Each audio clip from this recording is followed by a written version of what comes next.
Hello beta, welcome back. Coming to the finance studies just to wait to learn the concept of physics and this is lecture number 4. बेटा आज हम लोग बात करने वाले हैं ट्रांसवर्स वेव और उसकी कैरेक्टरिस्टिक्स और इस आर्टिकल को पूरा डिटेल में देखेंगे। तो पेन और कॉपी लेके तैयार हो जाओ और देखेंगे ट्रांसवर्स वेव क्या है। बेटा सबसे पहले बात करेंगे हम लोग इसके डेफिनेशन के बारे में, इसको डिफाइन कैसे करते हैं।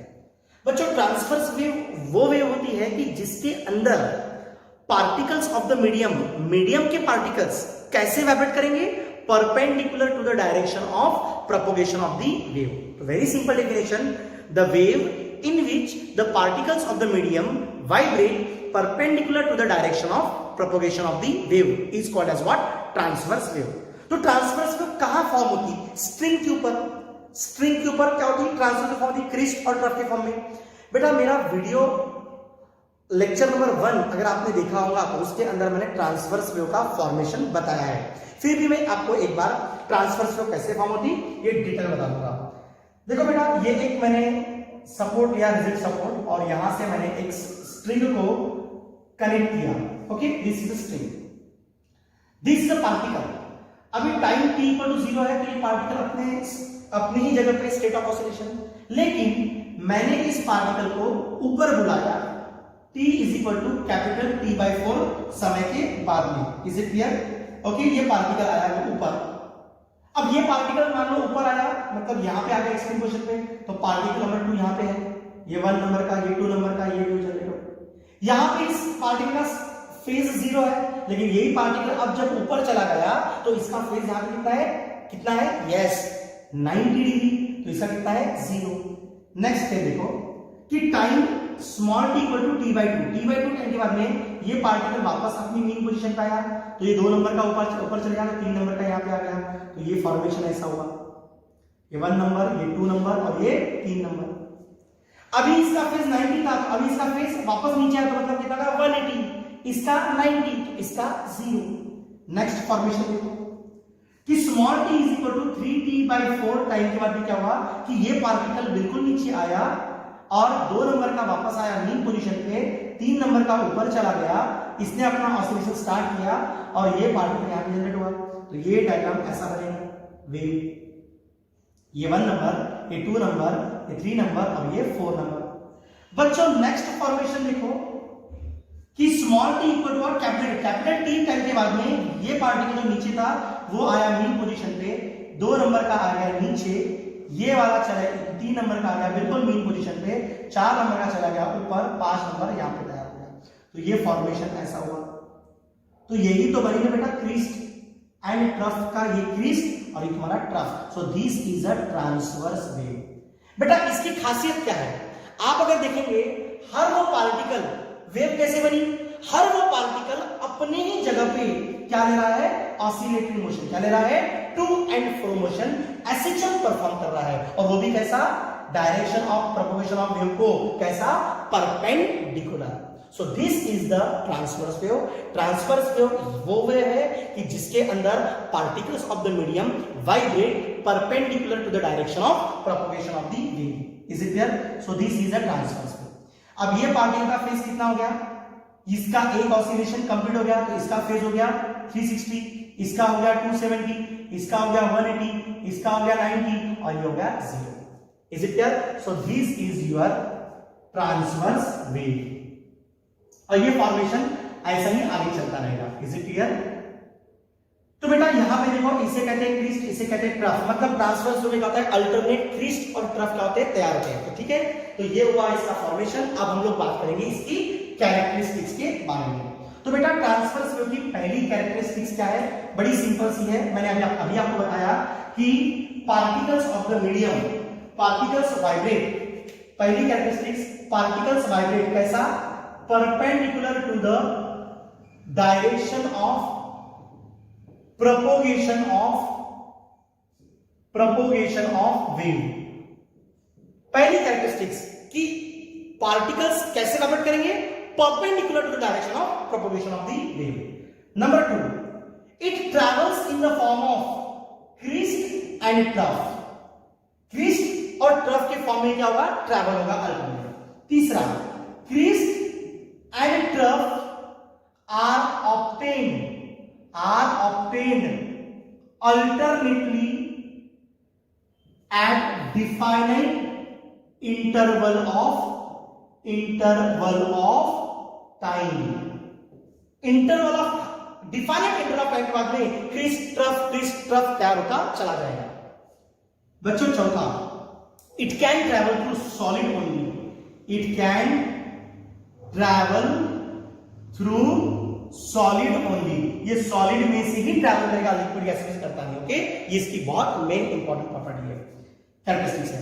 अब पांचवा पॉइंट बच्चों, पांचवा कि डेंसिटी और प्रेशर में कोई भी चेंज आता नहीं। ये आपको समझाऊंगा कि अगर मान लो ये अपनी वेव है, ओके, और यहाँ पे ये 1 नंबर का पार्टिकल, ये 2 नंबर का, ये 3 नंबर का, ये 4 नंबर का, ये 5 नंबर, ऐसे बहुत सारे पार्टिकल्स हैं। हर वो पार्टिकल अपने ही जगह पे क्या कर रहा है बच्चों, एसएचएम परफॉर्म कर रहा है। हर वो पार्टिकल अपने ही जगह पे एसएचएम परफॉर्म कर रहा है। कोई पार्टिकल्स एक दूसरे के करीब नहीं आ रहे, मतलब गैदरिंग नहीं हो रहा, कोई एक दूसरे दूर नहीं जा रहे हैं, बस अपनी ही जगह पे एसएचएम परफॉर्म कर रहे हैं। तो इसका मतलब क्या हुआ कि इसके डेंसिटी और प्रेशर में कोई भी चेंज आने वाला नहीं है। और बेटा लास्ट कैरेक्टरिस्टिक्स और इंपॉर्टेंट है कि देखो, ये तुम्हारा मैक्सिमम एम्पलीट्यूड हो गया, that is the maximum positive amplitude, मतलब ये तुम्हारा पॉइंट कौन सा है, क्रीस्ट, और ये तुम्हारा नेगेटिव जो मैक्सिमम में है नीचे, दैट इज व्हाट, ट्रफ। फिर एक और आएगा अल्टरनेट वेव, तो ये भी तुम्हारा क्रीस्ट हुआ। तो बेटा यहां पे दो क्रीस्ट के बीच का डिस्टेंस और दो ट्रफ के बीच का डिस्टेंस, या फिर दो सेम स्टेट ऑफ ऑसिलेशन, जहां पे दो पार्टिकल्स के बीच का डिस्टेंस, लेकिन वो दोनों पार्टिकल्स कैसे, हैविंग सेम स्टेट, तो इनके बीच का डिस्टेंस ये भी कितना होता है, लैम्डा, जो कि मैंने इसके मेरे प्रीवियस वीडियो में आपको बताया है। तो नेक्स्ट डेफिनेशन है वेवलेंथ की, कि वेवलेंथ क्या है, wavelength is the distance between two successive crest and two successive trough, the distance between दो सक्सेसिव क्रिस्ट या फिर दो सक्सेसिव ट्रफ, इसके बीच का डिस्टेंस मतलब क्या होता है बच्चों, that is the wavelength. So this is all about transverse wave and it's characteristics. बच्चों एक चीज, इसके स्ट्रिंग में टेंशन है T, वेव की जो स्प्रिंग है उसमें टेंशन कितना है, T, और इसका म्यू क्या है, मास पर यूनिट लेंथ। स्ट्रिंग में टेंशन है T और इसका मास पर यूनिट लेंथ जो डिनोट करते हैं कैसे, म्यू से, तो म्यू इज इक्वल टू क्या होगा, मास पर यूनिट लेंथ। तो इस ट्रांसवर्स वेव की जो वेलोसिटी है वो कितनी रहेगी, v is equal to under root T by mu, v is equal to under root T by mu. तो इसी लेक्चर में बेटा हम लोग ये भी देखने वाले हैं कि ट्रांसवर्स वेव की जो वेलोसिटी है under root capital T by mu, ये कैसे तैयार होती है, इसका फॉर्मूला कैसे डिराइव करना है। ठीक है, तो आओ बेटा अब काम करेंगे वेलोसिटी ऑफ ट्रांसवर्स वेव के बारे में। Here capital T is what, tension in the string, and mu is what, mass per unit length. बेटा अब हम लोग देखेंगे कि वेलोसिटी ऑफ ट्रांसवर्स वेव का डेरिवेशन, जो कि बहुत सिंपल है, बड़े ध्यान से देखना। आपने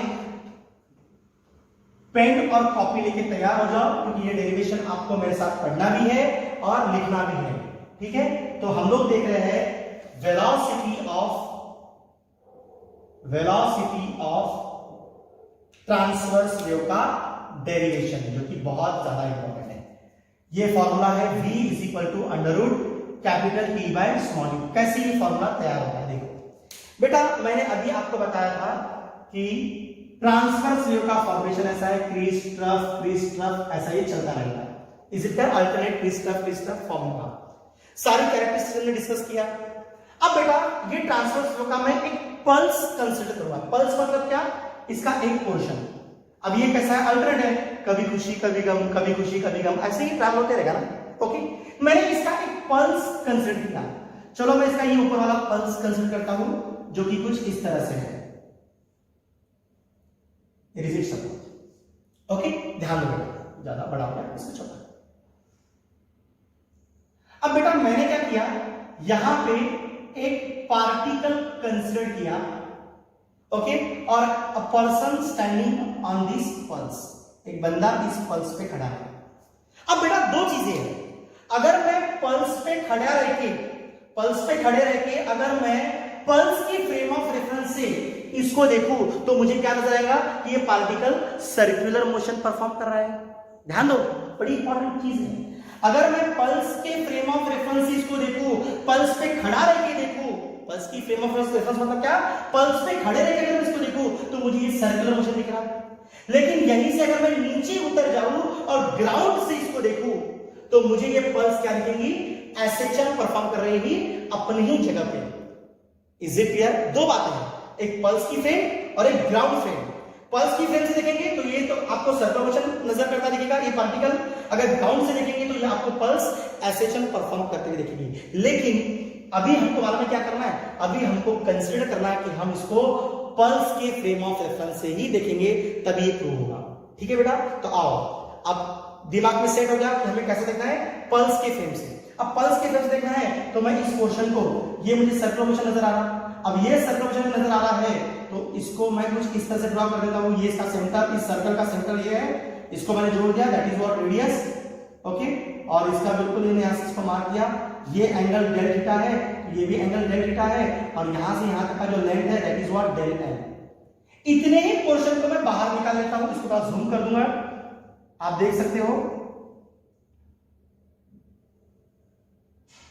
अब देखो यहां पे, यहां से यहां तक का portion that is what del L.